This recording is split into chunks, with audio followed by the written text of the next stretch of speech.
Today we are going to be tasting a Chianti Classico Reserva. It is a wine from Italy. So Chianti Classico Reserva. It's the Natale, I think we'll say Natale Verga. One of those is correct. And so Chianti is one of the most famous wine regions in Italy, and the grape that they use in Chianti is Sangiovese. Sangiovese is very, very light, and it is acidic and tannic. So that means it has very good structure. It like dries out your mouth and also makes it a little bit tart. Does that sound horrible? It's not horrible. In fact, just talking about it makes my mouth water, and that's what makes it a good food wine. In fact, that's what makes a lot of Italian wines great food wines, is that they have good structure, and so they make that next bite of food just so amazing. And so Chianti, like I said, is the famous region, and then there's Chianti Classico. So it became so famous that they expanded the region so they could make more wine under the name Chianti, but to ensure quality, the original region, which is the better land for Sangiovese grapes, is called Chianti Classico.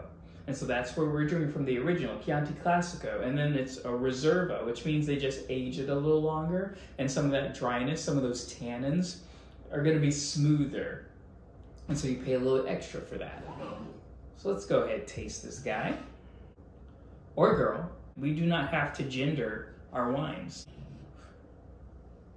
It has a like old world Mediterranean smell to it. So what does that mean? So a lot of times old world wines will you'll smell your non-fruit flavors first. And when it comes to France, that can be like really like earthy and like damp. But in Italy, where we get a lot more sunshine and not as like much cloud cover, what I'm smelling first is kind of like a ripe tomato, so which is a fruit, but you know, we think of it differently, but kind of like a ripe tomato, savory kind of smell, and then also a little bit of like green on it, but like the kind of like mossy, fresh green that you'd smell at a lake, which is really neat.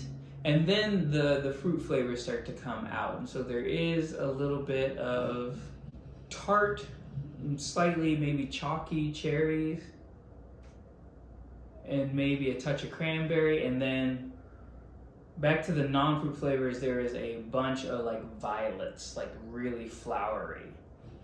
Let's go ahead and taste it.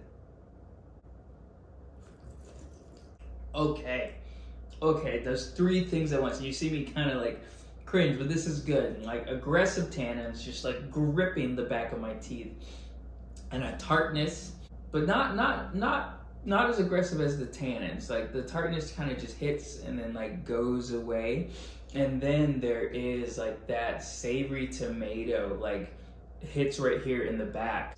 Oh, I'm so ready. I'm ready for food right now. But yeah, you should have this like with your red sauce pastas. Maybe even throw a little bit in there, though maybe for a Reserva you don't want to throw it in there. Yeah, this is a great food wine, and I need to find something to eat.